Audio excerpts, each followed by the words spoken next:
everybody, Scoutcrafty here again, Mishmash Monday. Hope you're doing well.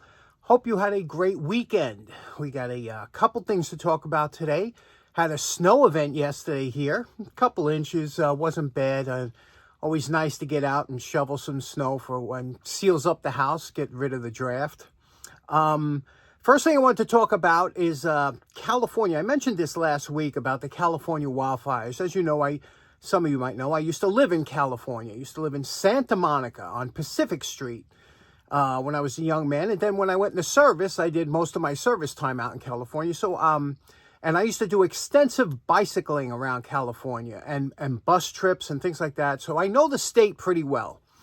And I used to, I love California. I got to tell you, it's probably, in my opinion, probably one of the best states, nicest states in the United States. The problem is that it's been mismanaged and misrun for so many years. I mean, it's crazy. The state itself is beautiful, but just like New York, you know, you have parts of it that ruin the whole state. And when we were talking about the fires last week, about the wildfires, which is a horrendous thing, but it's something that's not surprising, especially if you've lived in California. We all knew this was coming, just like, you know, the San Andreas Fault. If you've ever been to California, you've lived there for a while, there's this big crack that runs along the coast of California that's just waiting to open up and either fall into the sea or just create havoc in the San Andreas Fault. And we've known about this for years, so when it happens, it's not going to be a surprise,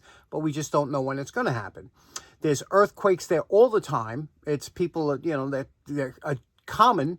When I first went there, my first earthquake woke me up. I was like, what the heck is going on? But people, you know, they don't even think about it now.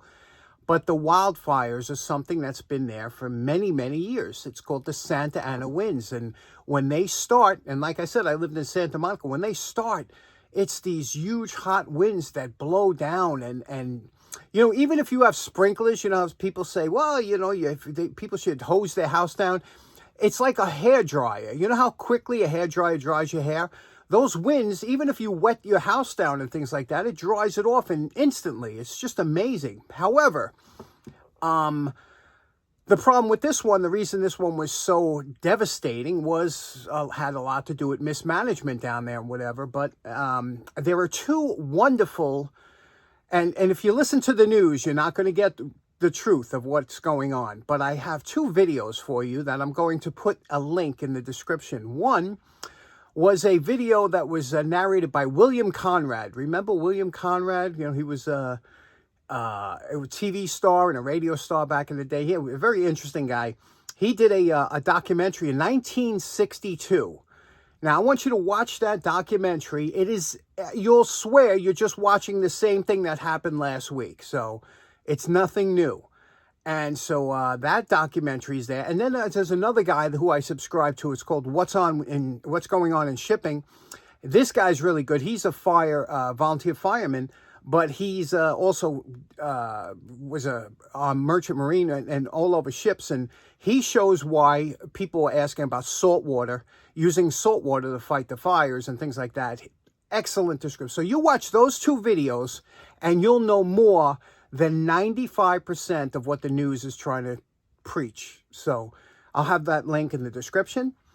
And speaking of California, let's get started right away. Now, the other day, I got a package from my good buddy Jess. And you know him as 13th Worker in the comments. And Jess is from Loma Rica in California. That's kind of Northern California. Beautiful area. It's mountainous up there. It's not far from Nevada. And just a beautiful, it's not far from the Donner Pass. So you know that kind of region up there, you know, the mountainous region. It's just a fantastic area of California. Again, beautiful parts of California. And Jess was a lighting technician. And he sent me a box of these interesting ballasts that I'm going to be incorporating in some of the homemade lights that I'm going to be making. These are hard to come by a lot of times for the special kind of lights that I want to make. So he sent me this box, but he also sent me some other items too, which is really interesting. Now, a lot of us enjoy antique analog gauges. I know I do, and I have a bunch of different ones. These are unusual because these are voltmeters, but usually a little bit lower voltage. Like here's only goes up to 8 volts. And this one here, it's a split gauge. One half, the top half goes to 10 volts, the bottom half goes to 100. And depending on which one of these contacts you hook up your wires to, it depends on which one you'll use. So this is like a dual purpose gauge. Again, these are real vintage. And then this one here, AC volts, 3 volts AC. Again, very unusual, but these are all Western meters and just beautiful, huh? But what I like about this one here, and this is probably something very interesting, on the back of here, which I've never seen these before. You know, a lot of times you'll have on the back of meters, things like that, you'll have 2 little studs that come up with nuts. Sometimes they're double nuts, you know, one holds it down, but this one here seems to have a rounded stud. Anyway, you wrap the wire around and you tighten this on, right? What's interesting, look at this piece here. I've never seen this before, but what a beautiful piece this is. What it is, it screws on to your post, okay? And then you lock it onto the post with this, and then you can tap putting your wire through here and tightening it. You could tap into the meter like that. So these are great. I've never seen that before. And here's a different type, but this one here is real nice, isn't it? Never seen those. Have you seen those before? Now, like I said, Jess was also a lighting technician. He sent me a bunch of these, and these are retrofit for exit signs. Now, remember when LEDs first came out, I told you, it's not that long ago. Remember, LEDs are kind of short as far as, we use them all the time now, but 20 years ago, they were just coming into play, and they came out with different styles. Now, this here was a LED conversion light that you put into an exit sign. Exit signs are required in most businesses and commercial environments. And they would draw a lot of juice, you know, because you had them on. They had to be on 24/7. And you also didn't want to have to change the bulb. So this was an very early LED conversion for that exit light. And here's another one. And you can see the LEDs in here. So I want to light these up, see what they look like, what kind of light they throw up. What's real nice about this one here, you can see this one here was a dual one. But it had the adapters, because a lot of these exit signs had different sockets that they would have. This was a common socket for an exit sign. This one here that he sent, and you can see they were just probably E12 candelabra, but you could see they're rated for 75 watts or 250 volts, but this would cut it way down and still give you the lighting, and it had the adapters here, which is cool. Let's see what they look like plugged in. Okay, here's one of them. You can see here it has red LEDs going around the whole assembly, and that's plugged into it. That's got a little transformer that converts the 110 into LED, so that's really cool. I'll show you that in the dark later. Here are the other bulbs plugged. Again, no heat, nice illumination. These are red. It don't really show up too well, especially under these lights, but that's what the exit light conversion would look like. And they use very low wattage. You can see here on the bulb, 120 volts, 60 hertz, and they use 1 watt. 1 watt to drive these LEDs. Here is that mule, that one that was in the package, this conversion. You can see the LEDs around here.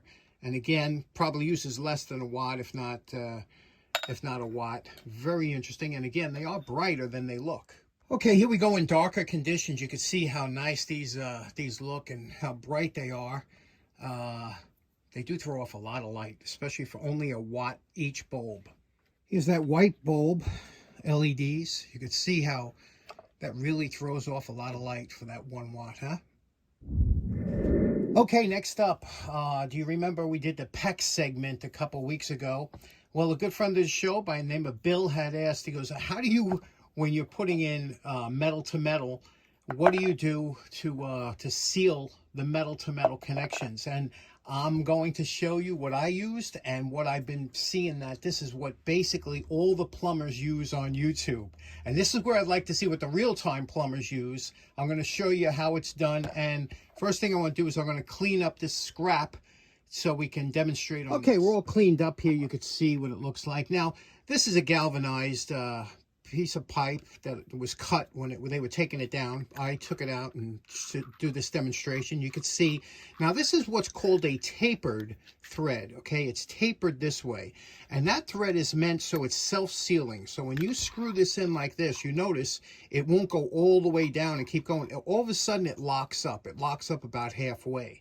That's where the taper locks in. Now, this is a supposed to be a self-sealing thread. That's why it's tapered. However, it's always recommended to use something else because, you know, under pressure, water can seep through the threads that don't make super good connections. So a lot of times they used to use hemp. They used to use things like that in the old days.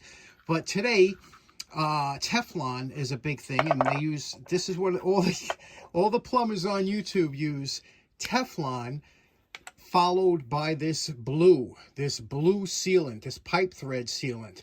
And I'll show you how I did it, and it really worked well. So the first thing we're going to do is we're going to wrap the Teflon tape around here. And when you do it, you're going to wrap it, as you're looking at the fitting, you're going to wrap it in a clockwise position so that the tailing end of the Teflon tape, when you're screwing this in, doesn't get bunched up on itself. So let's put a couple wraps of Teflon around here. Okay, here we go. We wrapped about 4 wraps around here of the Teflon tape. We don't go past the top of the nipple here or the pipe, whatever you're using. And now that's on there. Now we're going to put some True Blue around here and put it into the fitting here. And I'll show you how that's done. Okay, I put a little bit more on than really is needed, but there we go. We have the True Blue on here. It'll squeeze out when we're putting this in. Now, again, you don't want to go over the front of the nipple or the pipe, and then just we'll turn this on here. And you can see what's nice about this is it helps it thread in because it's very smooth going in, and it also forms a seal around the pipe. And just let me tighten that up real quick with a wrench. Once it's tightened up, you just take your a damp piece of paper towel or something. You could go over and just wipe off any excess that's on there that you don't want dripping down. But you can see what a beautiful seal this makes on there. And I've used this a few times and never had a problem. If you're a plumber out there, let me know what your procedure is for how you seal pipes like this. And let us know in the comments if there's a better way. But this is the way that it seems every YouTube plumber does it. So, Bill, I hope that helps. Okay, next up, when I was a young man, I used to be into photography. I used to love photography, still do. But back in the day, I used to develop my own film, and I used to have my own little darkroom and with an enlarger and all the chemicals you needed to make photographs from a negative. And it was a lot of fun. It was a great hobby. But one of the things that you needed in a darkroom was an enlarger. And an enlarger was nothing more than a light source that would go through the negative and onto some photographic paper, which you would immerse in some chemicals, and it would turn it into a photograph. Now, depending on how long you left that enlarger light on to the photographic paper, that's how you would get your photograph. Some required 10 seconds, some required 15. It depends on your negative.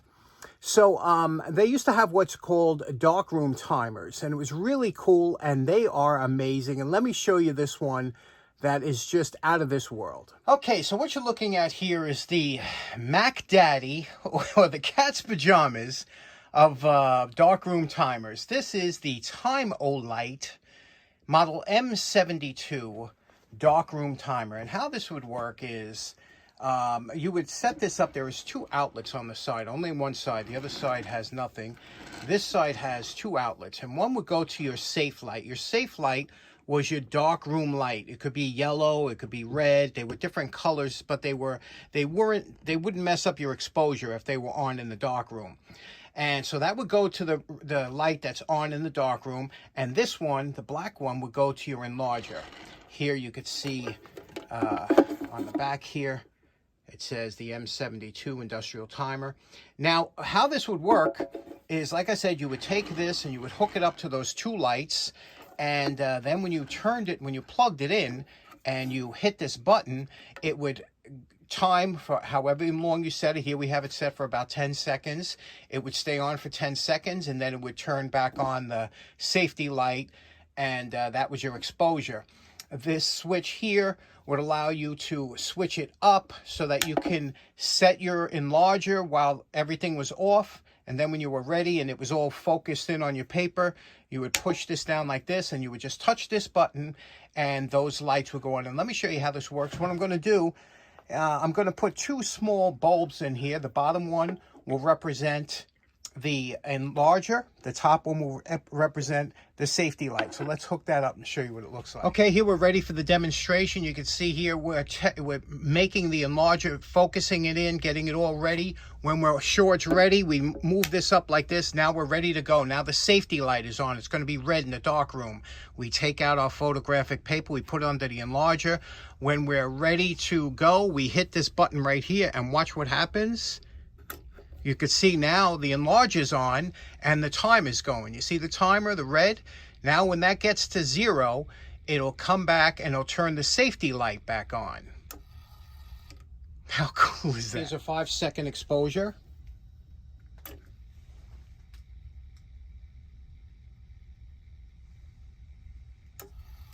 Here's what it would look like in darkroom settings. Notice the glow-in-the-dark face. We're going to hit the button now. Okay, 5 seconds, the enlarger will stay on. The timer goes on, shuts it off automatically, puts the safe light back on. Isn't that fantastic? You know, that TimeOLite is a perfect example of some people that don't understand will ask you, so what are you going to use that for? And it's hard to explain to people if you can't see the fantastic innovation of that little unit and just how wonderfully it was designed and how pleasing to the eye it is, and it's just a beautiful thing. And yeah, will I use it? No, I mean, except for demonstrations and stuff, but I just think it's amazing. Special thanks to Jess for sending that great box of stuff today. You know, I could spend the whole episode just talking about exit signs. I have a small collection, and we take it for granted. There's so many things to look at. The evolution of the humble exit sign, just fantastic, and they do hold their value. So if you see one at the flea market and they're cheap, pick it up. Anyway, thanks for stopping by. I hope you have a great day. We'll see you again on Wednesday. Take care now. Bye-bye.